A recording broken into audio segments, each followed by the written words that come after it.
Welcome to Wall Street Unspun with your host, Peter Schiff. But it's a giant bubble in search of a pin, and it's going to find one. Are you confused with the ups and downs of the economy and what it means to you? Don't believe the propaganda, and that's what it is. When you're listening to an analyst on a lot of these popular financial shows, you're not getting investment advice. You're getting propaganda. Get ready to untangle the web of misinformation provided by the mainstream media. These firms are trying to sell you stocks. Their real clients, their banking clients, are trying to get rid of stock. And now, here's your host of Wall Street Unspun, the president of Euro Pacific Capital and a licensed broker with a passion for truth.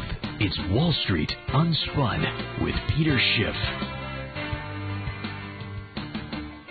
Hi, everybody. This is Peter Schiff. Welcome again to another live episode of Wall Street Unspun, midweek market update. This is April 15th. A tax day, or as my father used to say, the real April Fool's Day. Apparently, a lot of people have gotten together today to have tea parties, to protest all the taxes. But more than just the taxes, I think the protests need to focus on the government spending. It's the spending that's the problem, and the inflation that is being created to pay for that spending. That's how average Americans are going to feel the cost of government. It's not necessarily the higher taxes, but the higher inflation, the higher prices that every American is going to be forced to pay for the basic necessities of life because of the way the government is financing its profligate spending. Anyway, we do this show live every Wednesday evening, 8 p.m. Eastern Time, 5 p.m. Pacific. You can hear it on my website at www.europac.net and on shortwave radio 5.07 megahertz. First of all, a couple of announcements. I have finally updated the equipment that I use for my video blog. I know a lot of people have emailed me and posted about the poor quality of the audio or the video or things not linking up or in sync. And I just haven't had time. I've had a lot on my plate, and I've been doing other things, but I finally got around to getting a different laptop. I got this Apple, and it works a lot better. The audio, the sound quality. This is the first time in my life I've actually had an Apple computer. I've always used PCs, and now I've got this MacBook, and so I'll try to get familiar with it. But in the meantime, it's certainly making the video blogs better. So if you haven't been tuning into the video blogs, or if you were initially watching them but got frustrated because you didn't like the sound quality, that's been taken care of. And there are some more improvements on the way to the video blog, so I will constantly try to make it better. But at least now the video and the audio are good, or at least as good as most of the YouTube videos I noticed. Anyway, last week on this show I mentioned that I was going to be on ABC Evening News on Sunday as well as Good Morning America. But as fate would have it, as is often the case in news, there was some breaking national news of high importance, and ABC just had to go with this new breaking story. They just didn't feel that they should show the interview with me. This was just something of high national importance, and in fact, I think Good Morning America devoted 30 minutes of the 60, half the show was dedicated to this breaking story. And of course, the news story that I'm referring to is the fact that President Obama chose a new dog a day or two early. They bought a puppy, and it ended up being a Portuguese water hound. And so that was the big news. And of course, the media had to do an extensive interview of people who own these dogs, where these dogs are from.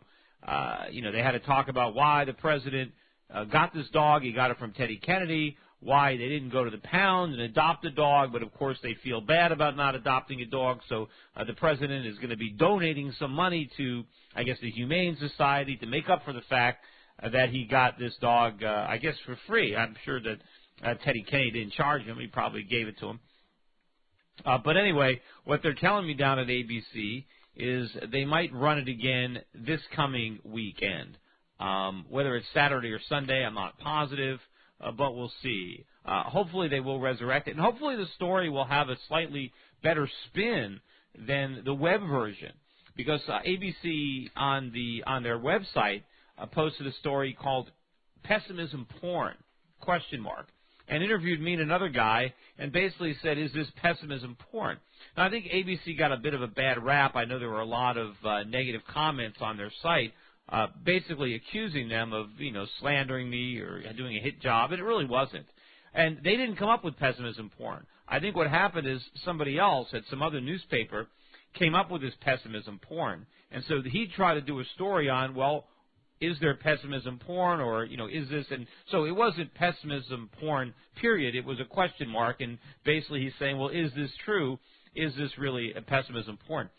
The one thing interesting about it is he ended the brief interview by stating that all the mainstream economists disagree with me. Well, he also should have mentioned that those are the very same mainstream economists that disagreed with me 2 years ago or 3 years ago, the very guys that said that the economy was fantastic, that everything was great, it couldn't be better. And so these are the economists that didn't see the crisis coming. And so the fact that they no longer agree with what I'm saying really, should be taken with a grain of salt. Who cares what all those economists think? But in any event, I think I will be on CNN. They have a show that comes on at noon. I think it's, I'm forgetting the name of the show. I haven't done it in so long. It's the one I always did with Stephen Lieb, where we were always arguing back and forth. Issue number 1. I think it comes on, they air it, I think it's on noon on Saturdays and then 3 o'clock on Sundays. We should probably get it up on my website before the end of the week. So if you check that, but I'm going to be taping that show on Friday. So as long as they don't make any changes. But, as I said, in the television world, they constantly make changes. I had it scheduled. I was going to be on Fox and Friends this morning, and they booked that 2 weeks ago, which is rare for them to book something in advance. And, of course, yesterday they canceled it. I'm not really sure what came up. But, I try to make people aware of these things. But, again, if you go to my website, we try to put up in the upper right-hand corner notices of upcoming media appearances. Although I'm looking at the website now, and for some reason there is nothing mentioned. Anyway, unfortunately, I wasn't able to make it to any one of the tea parties. I think there was one tonight in New York, and of course I'm doing my radio show. I did agree to speak at an End the Fed rally in a park in Manhattan. That's coming up, I think the 24th or the 25th of this month. I think it's a Saturday in a park in New York. So if you're living in the New York area, potentially you could make a point to drop by that rally. I did once again do that show that I've been doing every Wednesdays on Fox.com, Freedom Watch with Judge Napolitano. If you haven't been able to watch any of those shows, they're interesting. You can look at them. I think they put them up on YouTube if you don't look at them live on the Fox website. Anyway, getting back to the tea parties and the point of these parties, I mean, the whole idea here is really to protest this massive growth in government and the direction that it's taken our economy. If anybody happened to watch President Obama's speech yesterday, I think he was at a university speaking to students, and he basically said to critics who would say that, he's running up too big a deficit, he shouldn't, that the government needs to cut back. He basically said that, no, he said that all economists agree on both sides. Now, they say both sides. I mean, I guess it's just the Democrats and the Republicans. I mean, obviously, there's more than just two political parties, and this is not a situation where there's only two sides, right? All economists don't happen to work for one of these political parties. But basically, he's saying not all the economists, but all the economists that are affiliated with either the Democrat or the Republican Party in some official capacity, they all agree that the government can't cut spending, that the worst thing we can do is cut spending, that the government has to increase spending and go deep into debt to do it. Now, this is all complete and utter nonsense. The last thing that we want is more government. The reason we had a depression in the 1930s was because we got more government, because government spent more and interfered more, because Herbert Hoover refused to let the free market work and decided to basically merge government and business, big business and partnership, and work together to try to set wages and set prices and make sure businesses didn't fail and to prop people up and bail